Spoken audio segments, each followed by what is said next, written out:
Okay students, आज का जो हमारा टॉपिक है that is repeat until and repeat loop. और जो है ये भी हमारे पास कंडीशनल लूपिंग की कैटेगरी में आता है। ये भी हमारे पास कंडीशनल लूपिंग स्टेटमेंट है। जैसे हमारे पास while and while conditional looping की स्टेटमेंट है, इसी तरीके से रिपीट अंटिल भी हमारे पास कंडीशनल लूपिंग स्टेटमेंट है। इसका सिनेरियो कुछ इस तरीके से है कि इसमें जो है जो वर्किंग होती है वो कंडीशन फॉल्स पर होती है। जब लूप एग्जीक्यूशन जो है वो कंडीशन फॉल्स पर,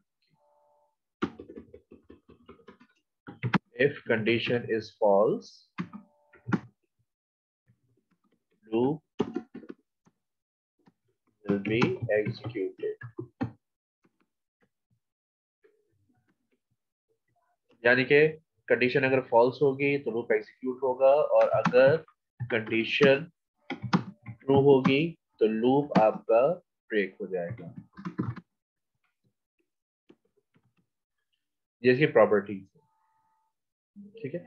वाइल में क्या था, वाइल में अगर कंडीशन ट्रू होगी तो लूप एग्जीक्यूट होगा, और कंडीशन फॉल्स होगी तो लूप ब्रेक हो जाएगा। ये वाइल के अपोजिट है। इसमें कंडीशन ट्रू होगी तो लूप ब्रेक होगा, और अगर कंडीशन फॉल्स होगी तो लूप एग्जीक्यूट होगा। अगर हम कंपेयर करें दोनों को, वाइल लूप और रिपीट अंटिल लूप को,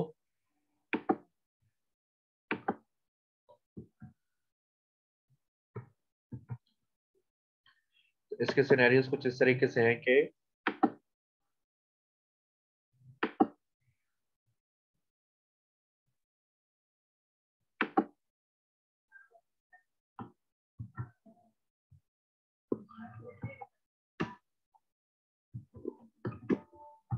वाइल लूप और रिपीट अंटिल लूप। सिनेरियोस इनके कुछ इस तरीके से हैं कि फर्स्ट डिफरेंस जो है इन दोनों में वो ये है कि वाइल लूप कंडीशन ट्रू पर एग्जीक्यूट होता है, और repeat until loop condition false पर एग्जीक्यूट। यानी कि जब तक कंडीशन फॉल्स रहेगी लूप एग्जीक्यूट होता रहेगा, रिपीटेशन होती रहेगी, और जैसे कंडीशन ट्रू होगी रिपीट अंटिल का लूप जो है वो ब्रेक हो जाएगा। दूसरा जो डिफरेंस बेसिक इन दोनों के दरमियान है वो ये है कि वाइल लूप जो है उसमें कंडीशन पहले आती है, और रिपीट अंटिल के लूप में कंडीशन बाद में आती है। वाइल लूप में एक्टिविटीज बाद में आती है,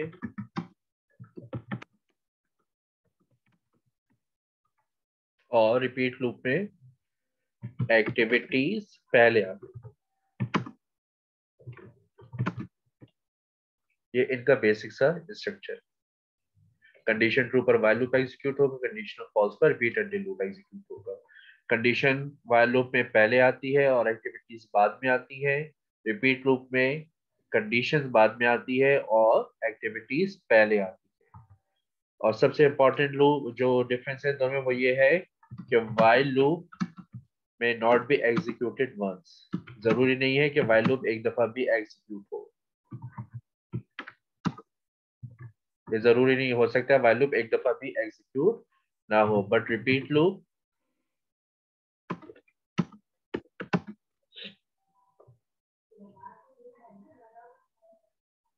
कम से कम एक दफा जरूर एग्जीक्यूट होता है।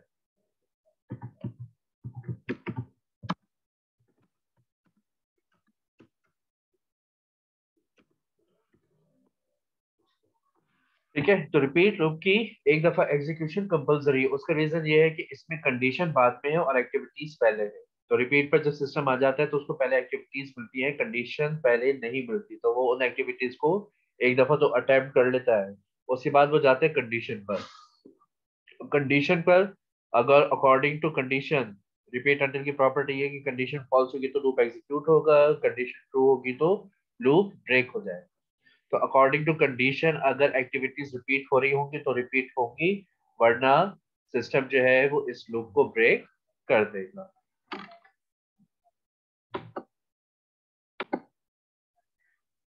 ओके, रिपीट अंटिल की जो है हमें कोई डायरेक्ट वर्किंग नहीं मिलती किसी भी प्रोग्रामिंग लैंग्वेज पर, वीबी पर भी नहीं है, पाइथन पर भी नहीं है, जावा पर भी नहीं है, या किसी और प्रोग्रामिंग लैंग्वेज पर रिपीट अंटिल की डायरेक्ट वर्किंग नहीं है। डू अंटिल नाम के कुछ लूप्स ऑलरेडी मौजूद है डिफरेंट लैंग्वेजेस पर, लेकिन वो भी कंडीशन ट्रू पर काम करते, डायरेक्ट कंडीशन फॉल्स पर काम नहीं करते। तो रिपीट अंटिल लूप को जो है हम मोस्टली अपने सूडो कोडिंग में ही यूज करेंगे। ठीक है, इसकी प्रोग्राम एग्जीक्यूशन जो है वो इम्पॉसिबल है।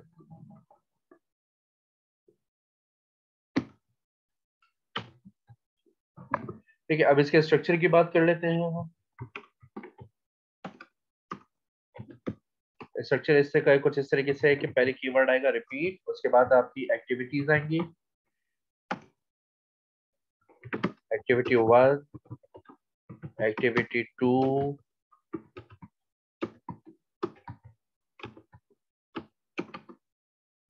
देन एक्टिविटी एन, जितनी भी एक्टिविटीज आप रखना चाहे। उसके बाद आएगी until, और यहाँ पर आप प्लेस करेंगे कंडीशन, जो कि फॉल्स होगी तो लूप एग्जीक्यूशन होगी, ट्रू होगी तो लूप एग्जीक्यूशन खत्म हो जाएगी। उसके बाद आप यूज कर लेंगे एंड। ये इसका स्ट्रक्चर है सूडो कोडिंग में। और जो है फ्लो चार्ट इसका और वाइल एंड वाइल का सेम ही है, उसमें कोई डिफरेंस नहीं आएगा। अब इसके एक प्रैक्टिकल एग्जांपल करके देखते हैं हम।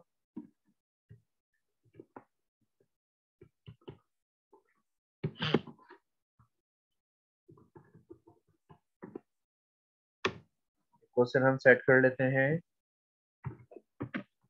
Right down a pseudo code to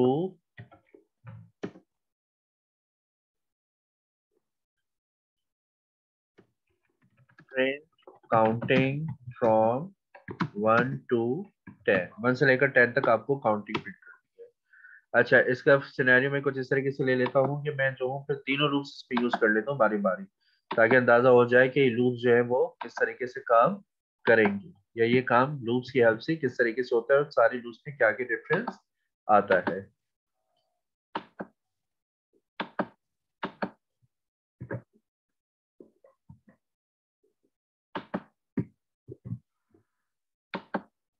तो ये हो गया मेरा फॉर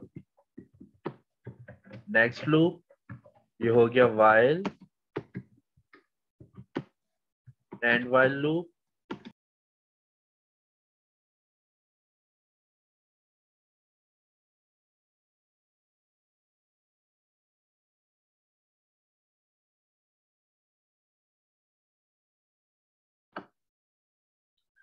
ओके। अब फॉर लूप पर मैं काम करूंगा।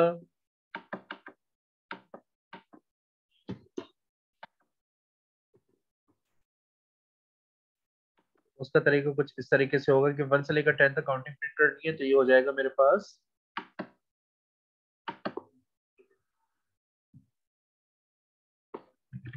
फॉर काउंट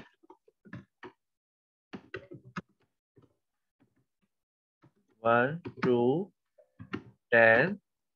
उसके बाद मुझे करना है यहाँ पर प्रिंट काउंट, और उसके बाद ये हो जाएगा नेक्स्ट। तो ये 3 लाइन्स का लूप है जो मेरे पास 1 से लेकर 10 तक की काउंटिंग प्रिंट कर देगा। अगर वाइल के अकॉर्डिंग में काम करूं, तो वाइल के लिए फिर मुझे पहले वेरिएबल कंस्ट्रक्ट करना होगा। तो इसमें मैं पहले लूंगा अपने पास डिक्लेयर नम, या काउंट कर लेते हैं इसको एज int,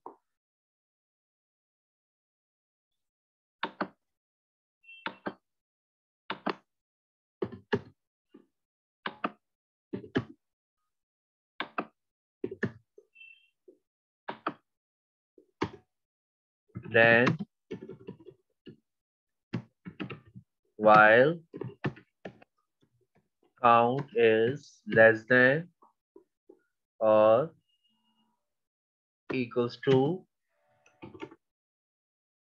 10,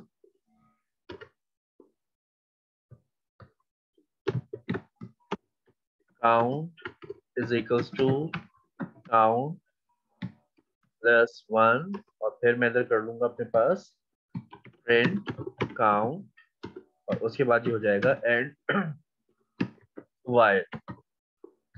अब उसके बाद मैं रिपीट अंटिल पर आऊंगा तो रिपीट अंटिल का सिनेरियो भी जरा कुछ मिलता जुलता ही है while लूप से। पहले मुझे कंस्ट्रक्ट करना होगा अपना variable declare count as integer. उसके बाद मैं यूज करूंगा मैं रिपीट, सिंपल कीवर्ड रिपीट। यहाँ पर आ जाएगा काउंट प्लस 1 और उसके बाद ये हो जाएगा प्रिंट काउंट अंटिल। अच्छा, कंडीशन मुझे इस तरीके से सेट करनी है कि वो फॉल्स डिसाइड हो, तो मुझे यहाँ पर रखना होगा। अच्छा, इसका एक आइडिया ये भी लिया जा सकता है कि जो कंडीशन आपने while के साथ यूज की हुई है उस कंडीशन का अपोजिट आप टाइप कर ले until के साथ। तो while के साथ मैंने कंडीशन लिखी हुई है while count is less than 10, तो until के साथ मैं यूज कर लूंगा count is greater than or equals to 10 और फिर उसके बाद एंड रिपीट। तो ये बेसिक सा डिफरेंस है तीन डिफरेंट लूप्स में, एक फॉर नेक्स्ट लूप, एक while एंड while और एक रिपीट अंटिल लूप। तो हमें रिपीट अंटिल लूप पर काम करते वक्त जो है ये जरा ख्याल रखना होता है कि कंडीशन हम इस तरीके से सेट करें कि वो बार बार रिपीट हो सके, क्योंकि रिपीट अंटिल लूप जो है वो कंडीशन ट्रू होने पर ब्रेक हो जाता है। कंडीशन जैसे ट्रू होगी रिपीट अंटिल लूप अपनी एग्जीक्यूशन वहां पर खत्म कर देगा। अब इस लूप के अकॉर्डिंग रिपीट में क्या होगा, count is equal to count plus 1, count की वैल्यू में पहले 1 प्लस हो गया और फिर प्रिंट काउंट यानी कि 1 प्रिंट हो गया। अब until count is greater than or equals to 10, greater than or equals to की कंडीशन जो है, जो बेसिक इसके मीनिंग्स बन रहे हैं वो ये बन रहे हैं कि जब तक काउंट की वैल्यू 10 या उससे बड़ी नहीं हो जाती जब तक रिपीट करना है। तो एक्सप्लेनेशन के लिए या स्टूडेंट्स लर्निंग के लिए ये बात बताई जाती है कि कंडीशन जब तक फॉल्स होगी तब तक एग्जीक्यूशन होती रहेगी, लेकिन इसके वर्ड टू वर्ड मीनिंग्स ये हैं कि until count is greater than or equals to 10 it means जब तक काउंट की वैल्यू 10 या उससे बड़ी नहीं हो जाती तब तक रिपीटेशन करनी है। तो काउंट की वैल्यू बहरहाल अभी 10 से छोटी है तो ये रिपीटेशन होती रहेगी और तब तक होती रहेगी जब तक काउंट की वैल्यू 10 नहीं हो जाती।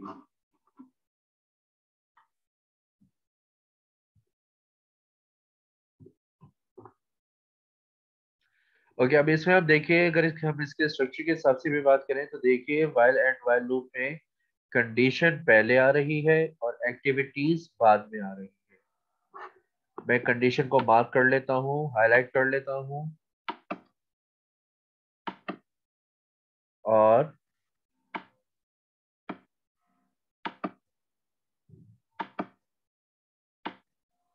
एक्टिविटीज को भी मैं अपनी हाईलाइट कर लेता हूँ। तो ये देखिए ग्रीन एरिया जो है वो मेरी एक्टिविटीज का है और ब्लू एरिया जो है वो मेरी कंडीशन का है। तो ये आइडेंटिफाई हो रहा है कि यहाँ पर कंडीशन पहले आ रही है और एक्टिविटीज बाद में आ रही है। लेकिन अगर मैं रिपीट अंटिल लूप की बात करूँ तो रिपीट अंटिल लूप में मेरी एक्टिविटीज पहले आ रही हैं और कंडीशन मेरी इसमें बाद में आ रही है अंटिल के साथ। Until count is greater than और इक्वल्स टू 10। तो इस सिनेरियो में ये होगा कि might be possible while loop एक दफा भी एग्जीक्यूट ना हो, ये पॉसिबिलिटी है। व्हाइल लूप कंडीशन ट्रू होने पर एग्जीक्यूट होता है और ये पॉसिबल है कि फर्स्ट अटेम्प्ट में ही आपकी गिवन कंडीशन फॉल्स हो जाए। तो इस सिनेरियो में व्हाइल लूप एग्जीक्यूट नहीं होगा और सिस्टम जो है वो आगे बढ़ जाएगा प्रोग्रामिंग स्टेप्स में। लेकिन अगर रिपीट अंटिल की बात करें तो रिपीट अंटिल का ये सिनेरियो है कि इसमें एक्टिविटीज पहले हैं और कंडीशन बाद में है। तो हर हाल में ये एक दफा जरूर अटेम्प्ट होती है activities. Count is equal to count plus 1 print count, ये एक्टिविटीज कम से कम एक बार जरूर अटेम्प्ट होती है। उसके बाद सिस्टम कंडीशन पर जाएगा और फिर कंडीशन फॉल्स होगी तो लूप एग्जीक्यूशन होगी, कंडीशन ट्रू होगी तो लूप एग्जीक्यूशन खत्म हो जाएगी या लूप ब्रेक हो जाएगा।